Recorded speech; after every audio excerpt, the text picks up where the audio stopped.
Welcome to Leadership Rediscovered. I'm your host, Laura Siebold, and today I can barely contain my excitement because my very dear and very beautiful friend, Christine Waller, is in the house. All right, I'm going to read Christine's bio, which only speaks to a tiny portion of how amazing she is, and then we'll get to the rest of the story.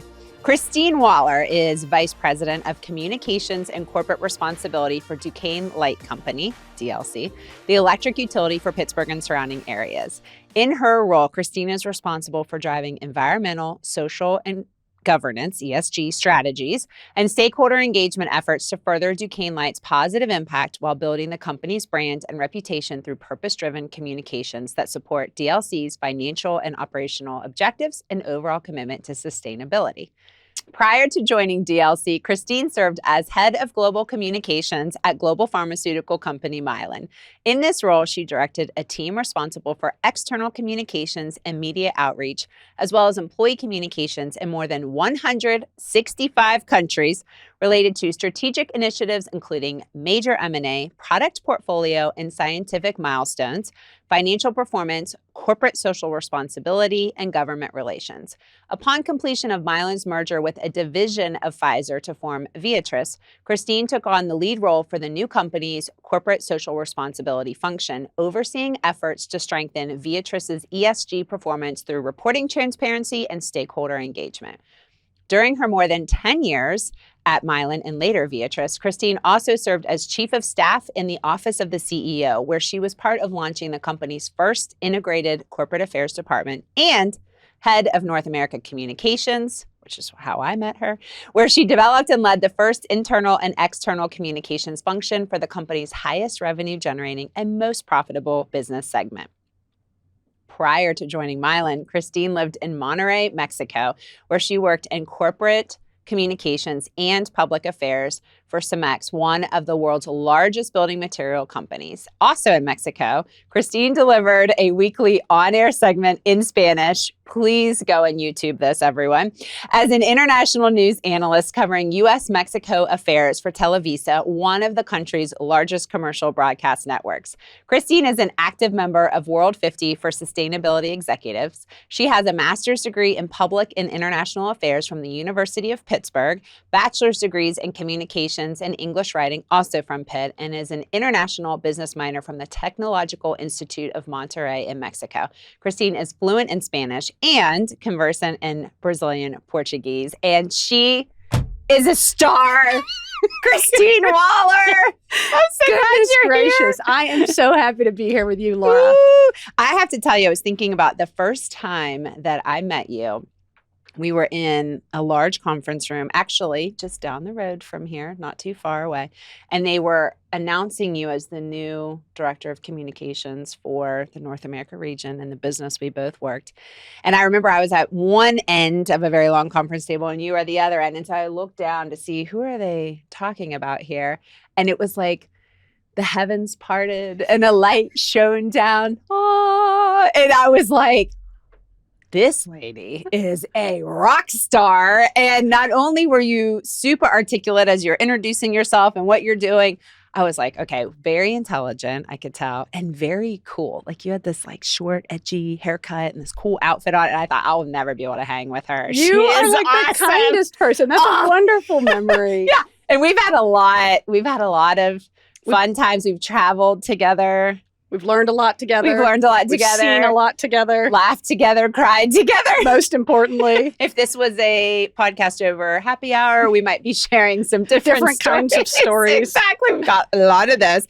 I will not go into those today too much. However, I did ask if you had your Manhattan kit. Yes, she owns a Manhattan kit. We'll just leave it at that. It travels with me in the trunk of my car. You never know when you never know when happy hour might hit. Exactly. You just never know. So thank you. Again, your bio only speaks to a small taste. And that's the only thing that I'm sad about today is that people are only going to get a little window into your amazingness. And I know that in addition to all of your career success, you are a very talented artist. You're an author. You masterfully commanded the Mon River fishing, right? I do like to fish. I mean, biked through. Where did you bike through that you were going from wineries to wineries? I don't know how you stay on a bike when you're going from winery to winery. Florence, Italy. That was a really exciting adventure. You too have been on your own series of adventures, True. Israel Yes, and other places that you visited.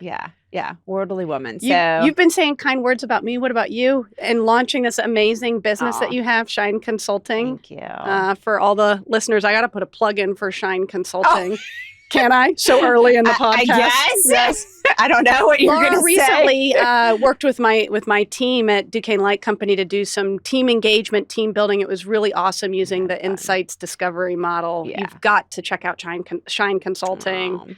I'm proud of you and all the success you've achieved with your business. Thank you. I'm glad we've gotten to continue working together too. Me too. Okay. So as I said before we turned on the cameras, it's a little hard sometimes, I think, to interview someone that you do know really well because I take for granted all the aspects of your personality, your past. And I do want to introduce you to people who don't know you as well. So can you just start with your leadership journey? And please don't leave out the time you're in Mexico because that is a great part of your story. Well, I think you summarized it very comprehensively with that bio, which I think I need to shorten some. No. But maybe I'll start with sharing a little bit about my personal values and how my journey has helped those values come to life in some way, shape, or form. So my personal values are really focused around adventure, a sense of adventure and fun are two of the top ones. And so when I was offered the opportunity to take an expat role immediately following my university years at the University of Pittsburgh, I jumped right on it.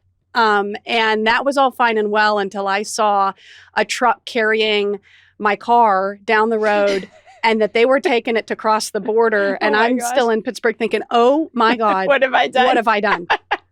And so this company ships me down there and I'm working for one of the largest building materials companies in the world out of their global headquarters. And it was just an amazing challenge, an amazing opportunity to really hone in on an ability to adapt to a new culture, operate in a new language.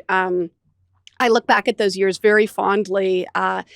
We had a 2-hour lunch break because the Mexican siesta is a real thing. It is a real thing. But on the flip end of that, you have to work pretty late. So it was an interesting schedule to get things done. Okay. The security situation started to deteriorate there with rival drug gangs using Monterey as a center for some of their conflict, which was really unfortunate. The city has since recovered amazingly, but it was a difficult time in 2006. Yeah. And so I picked up all of my belongings. I actually sold most of them. My gosh. Bought a one-way ticket to Europe.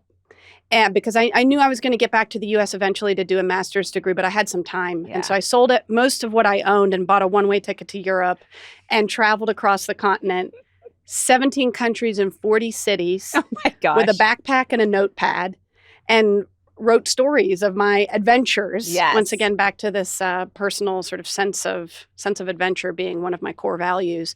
So I did that for 7 months until I ran out of money and had to fly back to the United States and started a master's degree at Pitt.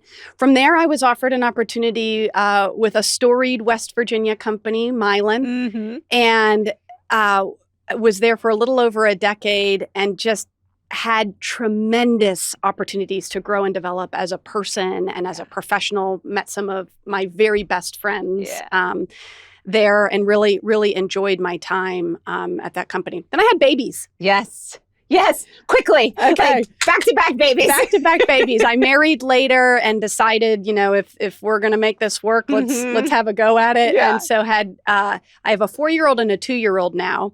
And, that's a new season of life. That's a new chapter. And both my husband and I are very committed partners in the effort. And an opportunity came knocking that was very local. In one time zone and 2 counties with Duquesne Light Company. And it was just perfectly timed. Yeah. It was perfectly timed for me to have some more fun with my family. Yes. And to sort of not dial back in any way, but at least know that I'm in one time zone and that, China won't be calling at 11:30 and Australia won't be calling at 4 a.m. Well, not traveling as much too, which right. I know you love to travel, but I mean, that was you were on the road a lot. I was. for a number of years. Yeah. Yeah. And didn't have to do that anymore. Oh No my more. goodness. Yeah.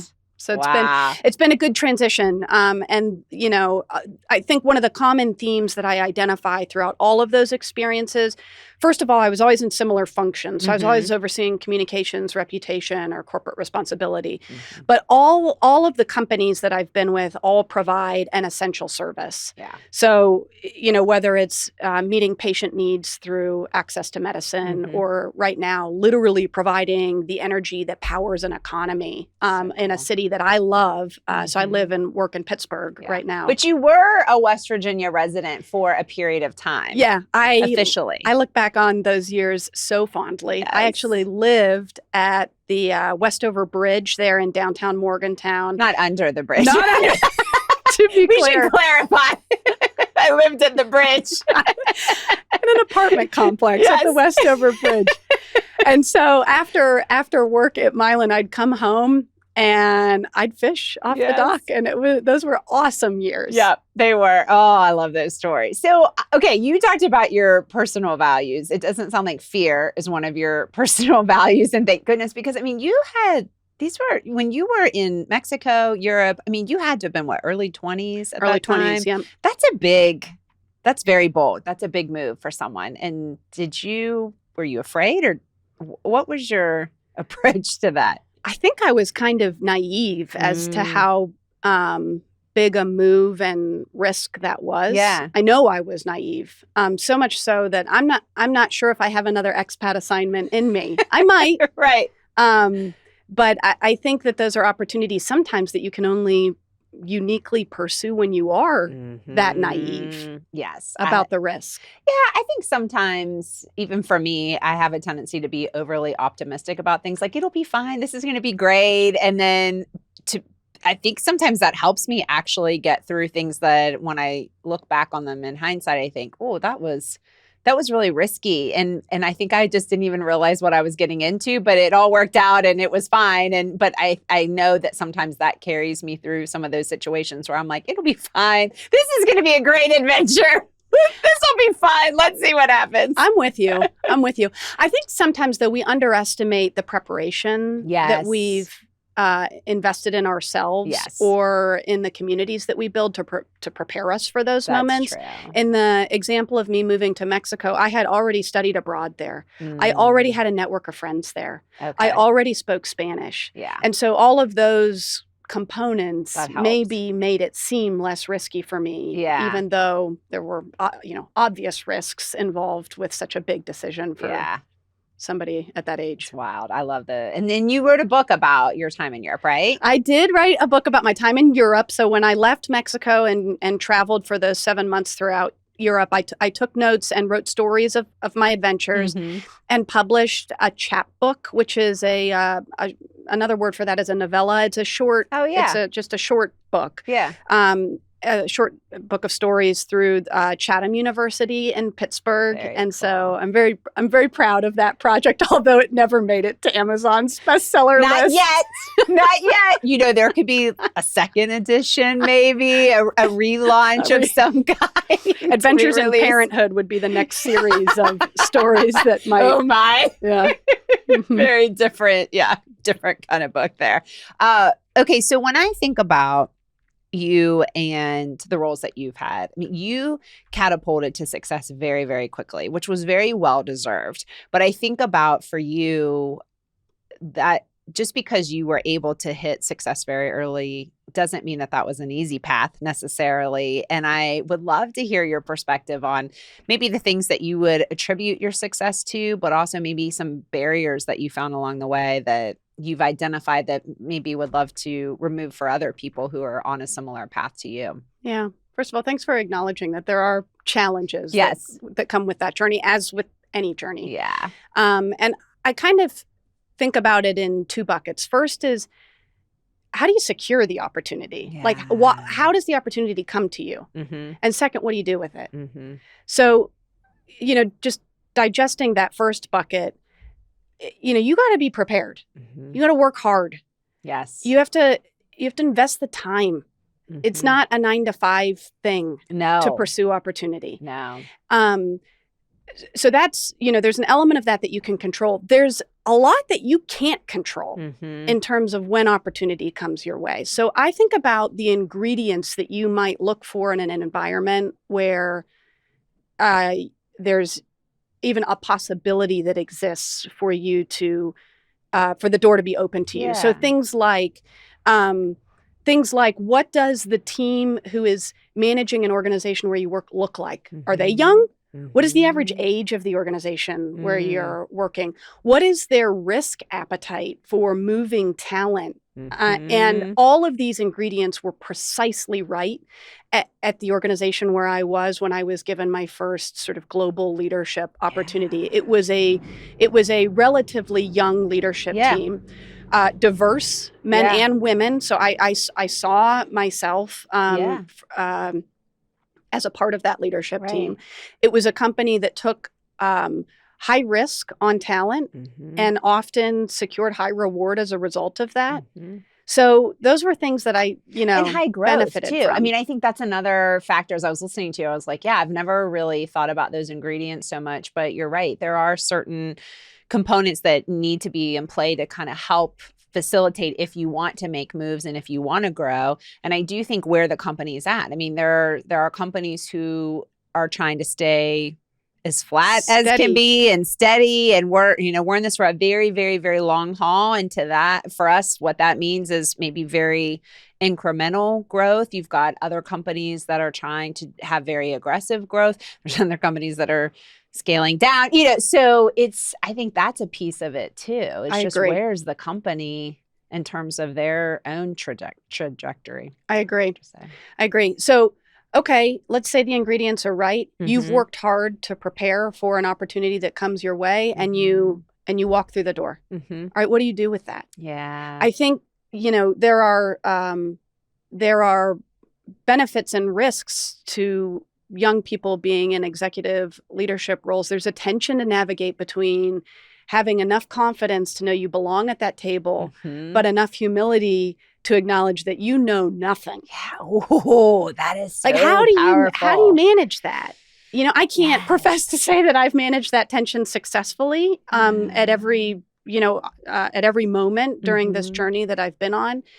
But as I look back, the first, I basically executive leadership role working for the president of a $4 billion division of the pharmaceutical company where I worked. I was 28 years old. Yeah, I was going to say you hit the executive ranks before you were 30. Yeah. Wow. Which is amazing and an amazing opportunity that I think sets up the next sort of phase of growth and development, and that is through exposure. So I do believe that once you've had a minimum required amount of exposure to major issues in the workplace, age starts to matter less and less because it's about what you've experienced versus how long you've been doing it. Yeah. What you've learned and what you can apply from that. Yeah. Now, don't get me wrong.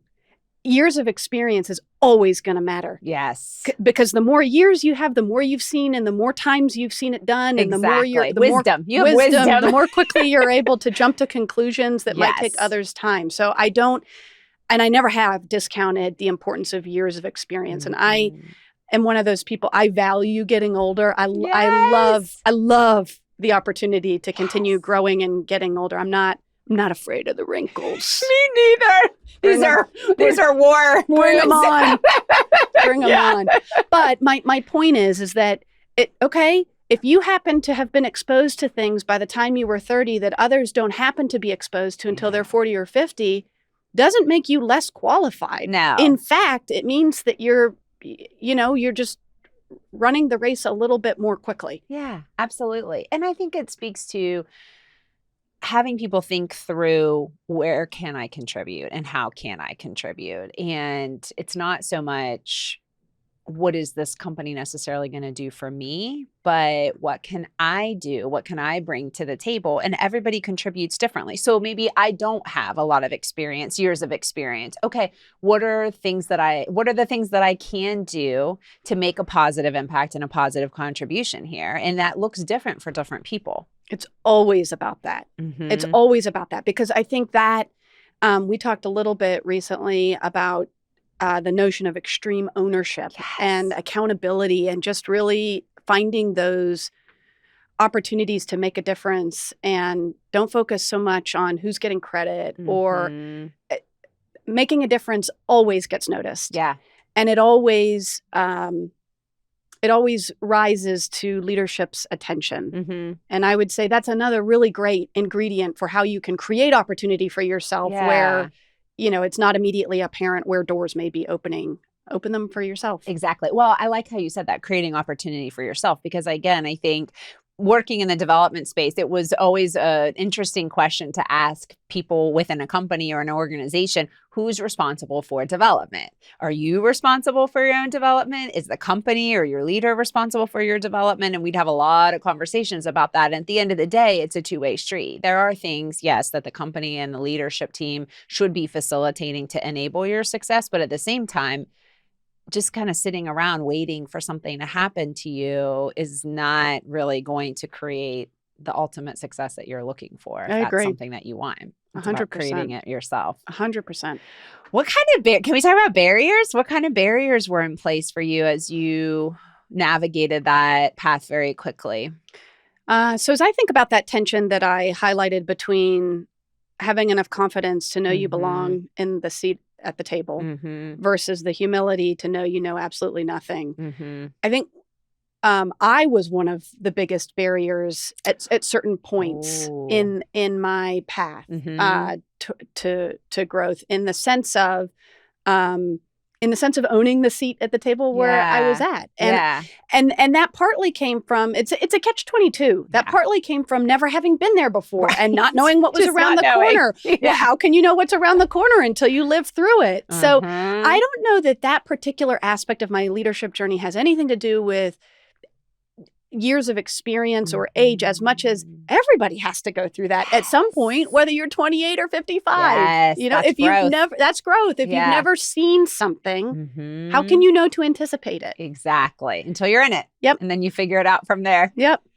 So you also, because of the path that you were on and the success that you had quickly, you were also put in leadership roles early on too, which I think that brings, it's like parenting, that brings its whole new set of challenges of things that maybe you've not done before, not necessarily spent a lot of time being equipped to do either. What types of lessons have you learned? I'd love to hear a little bit about your unique leadership style, your definition of leadership, all of those things that really speak to who you are as a leader in particular. Yeah. So my definition of leadership is simple. It's to find a way forward. Ooh. It's to find a way forward. And when you'll note that my definition of leadership has nothing to do with managing teams, although that's an important component of leadership and where you can practice leadership. But leadership is here. Yeah. So finding a way forward may look a little different depending on kind of what phase of your career you're in or what phase of personal growth you're in. So when I was first put into people leadership positions, and I think that my approach continues to be this way to today, has not been hierarchically focused. Yeah.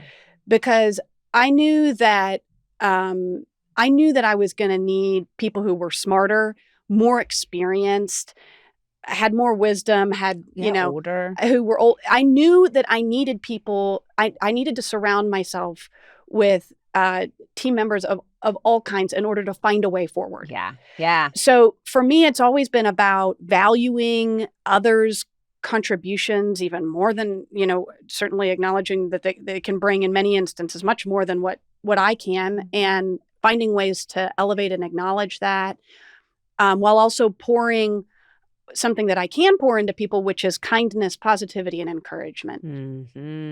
I love that. Oh, that just warms my heart, Christine Waller. Had to take a beat on that one for a moment. Well, and I like that your definition is not necessarily even about leading people, but you could apply that to so many areas in terms of leading processes, leading change, leading personal transformation. Because to me, a lot of leadership is about self-leadership too. So when you talk about extreme ownership, that makes me think about how are you leading yourself? We always hear you don't need a title to be a leader. It's true. I mean, what are the ways that you're leading the projects you're a part of, the communities that you're living in, all of that? If you think about applying that, creating a way forward, is that Finding a way forward. Finding a way forward. I love that. Also speaks to your sense of adventure. Finding a way forward. I think that's right. I never actually connected that. Yeah, I love that. Yeah, I agree with you. Self-leadership is something that I've been thinking a lot about lately. I think as a society, and this applies to, I think, maybe corporations, culture, community in general, we've over-rotated toward people expecting others to find the answers for them. Yes. And I do think that leaders of companies, leaders of community groups, leaders of families, have a very serious responsibility to set a framework for success and a strategy to find that way forward. Yeah. But ultimately, us as individuals, we have to be leaders of ourselves to know where we fit in that framework and what difference we can make in order to help advance things. We have a responsibility as individuals. So I love this concept of leading yourself. Yeah. And just, again, finding where you fit in all of this and how you can help yourself move forward. Because to your point, I mean, think about when you were in Europe, you didn't have a lot of answers. And even though it wasn't that long ago, I would say technology was even less than what it is now. Right? Sidebar, no cell phone. Oh my gosh. I was in internet cafes with a, adventure book that had like a map. Yeah. Right? That was nuts. It was nuts. Yeah. But you didn't have the answers put in front of you. There was no tour guide leading you through Europe to say, okay, now here's where you're going to go next, Christine. You had to figure that out for yourself. Yeah. And there wasn't someone just giving you the answers. Yeah. I think that's sort of similar to the point that we're trying to make here, which is life's like that. Yes. Work's like that. Building a family's like that. Fighting for change is like that. Yeah. So I'm curious because I think sometimes a challenge that, and I'd love to hear your perspective on this, but a challenge that can emerge when you hit some of those success milestones that people set for themselves, and everyone has a different definition of success, but if there's certain financial and career objectives that people have that are markers for them in terms of success, and maybe they have a long runway for when they think those milestones might be achieved and really measured against you, because you hit a lot of these really early on. I always think about, do you have those moments where it's like, well, what next? Because I've already done these things. By 30, I've accomplished things that some people, it may take 50, till they're 50 or 60 to hit. How do you continue to stay motivated and look forward to what else is out there for you? That's really funny that you asked this question, because I have actually never thought that way. I have never thought that way. And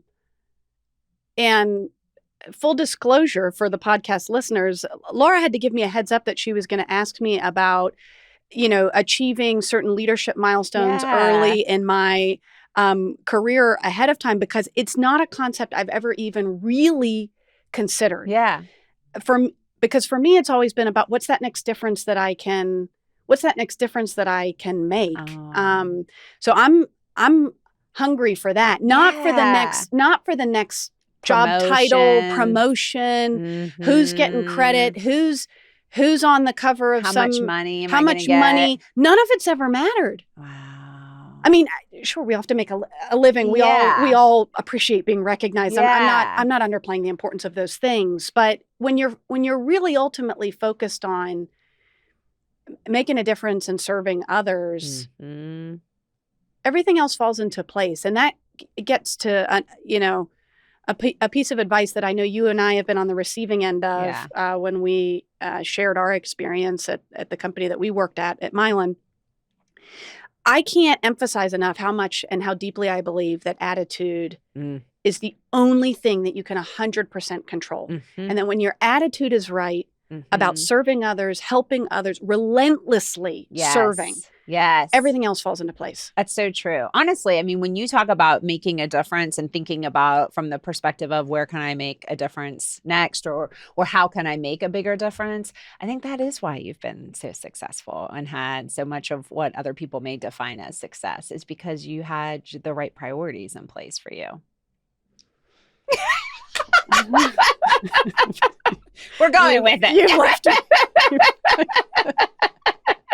We're going with it. So I know we were kind of talking before the cameras started rolling about the fact that, well, we're not the youngest people at a company anymore. And for a while, that's an interesting position to be in when you are the youngest, the newest, and trying to, I guess, keep up with other individuals in the company. Yeah, all this talk about like early careers, this is all past tense, to be clear. If we've mistakenly used present tense. No, but you are still young, but you're not the youngest. That's like, we've reached that point, and I'm older than you, but I mean, we've reached that point in time where it's like you're young-ish, but like not the youngest. And I think you have so much perspective that you can share with people who are the youngest. And so I always think about early career. The new generations coming into the workforce are so fascinating to me, just to try to learn what makes them tick, what they're looking for in corporations. I know on your team, you have a nice diverse team, but you have some fresh out of school or fresh out of wherever they came from, first professional job individuals. And I would just like to hear your perspective on what advice that you would give them, or the things that you would like for them to know that maybe would have helped you when you were first starting out in your career. Yeah. First of all, I think we underestimate the power that the newest entrants of the workforce have. Same. I think we underestimate their power to change our culture as a country. To influence company culture. I think they have a lot of priorities that are really right around doing what's right for people, doing what's right for the planet, doing what's right in many instances for themselves, with a focus on balancing, work and outside interests. And I learn a lot every day from the newest entrants to the workforce. So I appreciate the opportunity to work with them. And I suppose if I could share sort of maybe one thing in return, it would be that another saying from the CEO of Mylan at the time, Heather Bresch, there is no such thing as a substitute for hard work. Yes. And I really believe that. Yeah. That is an ingredient that hasn't changed. No. From generation to generation. No. I would also say there's another concept I've been thinking a lot about. I'm going to get the Maya Angelou quote wrong, so that's okay. Y'all are going to have to forgive me. Yeah. But it's something to the tune of, you belong nowhere until you belong to yourself. Yeah. And there's a real focus, I think, back to this point about like people are looking for answers. Yes. They're looking for, how do I advance myself? How do I get promoted? Yes. How do I make more money? How do I, and there's a piece of this that only, you can be in charge of. And that also goes for creating the culture and environment that you want to see at a company, by demonstrating the behaviors that create that culture and environment. Yes. If you be the change you wish to see in the world. I think that was Gandhi. I don't know. But yeah, seriously, like if you're looking for belonging, create belonging. Create belonging instead of just, first for yourself. Exactly. Belong to yourself. You don't have to be afraid to sit at tables if you belong to yourself, or if you know who you belong to. Yeah, absolutely. Create that for yourself first, manage self first, lead self first, and then influence through positivity the others that you interact with. Yeah, absolutely. Well, I think continuing to look at how you can make a contribution. And I think it's hard sometimes, depending on what type of an organization you're a part of, but I always think about for-profit corporations. That's the majority of my background has come from that world. And a lot of times if I'm working with someone who is preparing for an interview, let's say at a company, and they want to know what the right answers are to the questions. And yes, I can tell you a textbook answer for if someone says this, how you should answer, but I don't, because I think people need to be authentic and show up authentically in interviews, because this is how you're going to have to act when you get hired. So, put on a facade of someone else, because then you need to act like that when you get hired. But what I do say to people is think about from a business owner perspective, if I'm the business owner of this company, I'm curious, what value do you bring to this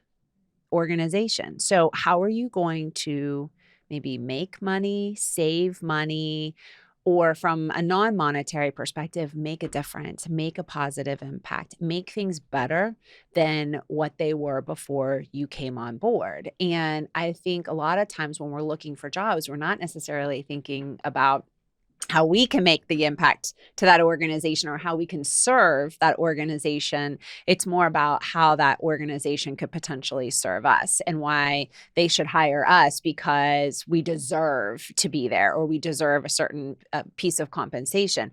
And when you talk about no substitute for hard work, I think you're right, because you learn by doing, and it is the practice of practicing, and you have to get your hands dirty and you have to get in there and you have to fail. Yeah. A lot. Yeah. Failure hurts. Mm-hmm. It hurts. But if you're coming at it from a place of resilience and belonging to self, yeah, it really does. I know it sounds trite, but it really does only make you stronger and more confident. Yeah. I agree with failing you. forward. Failing forward. Yeah. Finding a way forward. Finding a way forward. I love this. We should make a t-shirt for you or something. I feel like you need a t-shirt. I'll wear it. Yeah. And it'll be like fabulous. It'll be a cool t-shirt because Christine's cool. That's all I can say. So if you think about what is next for you, I'd love to hear your perspective on where you see opportunities for leadership, both within yourself and for the others who are around you. It's a great question. Thanks. It's a great question. Professionally, I am in a new phase of growth for myself, surrounded by a leadership team that I adore, with a CEO who is really trying to, he is being a leader in the clean energy transition, which is a major moment for our economy. This is a very exciting thing for me to be a part of. And I underestimated when I joined this team the adventure that it is. That's awesome. Well, yeah, because you might be like, utility industry. I mean, no offense, but like to some, it might be like, it's an adventure. Yeah. And so I'm in a new phase of growth in terms of participating with that and helping to lead a company through that, in particular through our corporate responsibility efforts to support the community, to be environmentally and socially responsible, to have governance structures in place that ensure we're, in a position of success for the long term. So from a, substantive work standpoint, I couldn't be more thrilled to be part of that. I'll also say that members of the leadership team that I'm a part of right now are helping to stretch and grow me in ways that I never anticipated. Awesome. In particular, a couple of women on the team are showing up as women on a leadership team versus all of us trying to sort of adhere to some common denominator standard. Which may be, more male energy or not, or teams trying to meet in the middle. What I'm observing of the team that I'm a part of right now is everybody sort of being truly, uniquely themselves. Wow. At a table, which is new for me. Yeah. And very exciting. Yeah. And that's hard. That's actually really hard to have that in an organization, because I think that I know part of your role encompasses diversity, inclusion, equity, belonging, the whole aspect of everything related to that. But I think sometimes that what is challenging is if you focus too much on just the numbers side of diversity and not on creating inclusive workspaces or opportunities where belonging is found for people. They don't bring those elements of what makes them diverse in the first place. If I know I could write a book on how to fit in and not be yourself, because I learned how to do that in my corporate years, because that was a mechanism of survival, right? I had to learn how to turn down parts of my personality, or, not wear bright colors or whatever it was that was not considered businessy or serious enough, or whatever the perspective was, and wasn't really always at a place where I could bring my unique self. And so when you do that, you diminish the power that each of those individuals do bring to the table. So that, I just want to acknowledge, that's a huge thing that's very hard to find in a team. It's funny that you say that, because my observations of your leadership over the years, Laura, has always been that there is a very bright light, that you bring bright colors and all. But yes, no, I agree with you. Yeah. I agree with you. It's simple things like, a woman brings baked cookies to the leadership team meeting, and that's welcome and okay, and not looked down upon, or feeding into a female stereotype of nurturing and these other things that everybody just. It's a very interesting opportunity to get to be part of something new. Yeah, and I think it's cool because you're right. I have a friend who leads an energy company. Energy is really exciting. Like, there's a lot of cool things going on. I know within your organization and then this organization as well. It's an exciting time and an opportunity to make a difference. It's a really exciting time. Especially, and this is where I have to give my, business purpose plug here.